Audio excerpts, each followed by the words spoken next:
যুক্ত দুই ছাত্রছাত্রী রয়েছে গুরুত্বপূর্ণ সূচনা। যুক্ত দুই পরীক্ষা को नहीं आसिला बड़ खबर। बर्तमान जहाँ भी किसी नुआ सूचना रही समस्ते जानी रखा जरूरी। तेरे चलतु आउ डेई न करी फटाफट अपडेट टी जानिबा हेले ताहा पूर्व वीडियो टाକୁ गोटे लाइक करंतु। चैनल को न आस्तिले एबे ही चैनल को सब्सक्राइब करी बेल आइकन को प्रेस करी ऑल रे क्लिक कर रखिबा को जमार भी भूलंतु नहीं। जहाँ द्वारा जेतेबेले भी जहाँ भी किसी नुआ नुआ अपडेट आसुची आमर ई चैनल माध्यम रे देखिया को पाई जिबे। चलतु आउ डेई न करी संपूर्ण अपडेट ऊपर नजर पकेइबा। चलित वर्ष जो छात्र छात्री माने युक्त दुई द्वितीय वर्ष रे पढुछंती सेमाने 2025 रे बोर्ड परीक्षा देबाकू जाउछंती।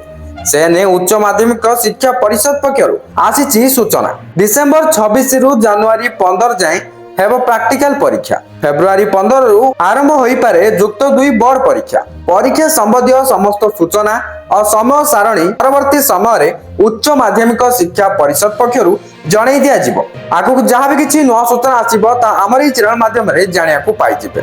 सेति भाई वर्तमान चैनल को सब्सक्राइब करी बेल आइकन को प्रेस करी ऑल रे क्लिक कर रखिबा को जमार भी भूलंतु नै। ता सहित ई वीडियो टाको लाइक करंतु शेयर भी कर दियंतु जहाँ द्वारा समस्त पाखरे अपडेट टी पहुंची पारिबो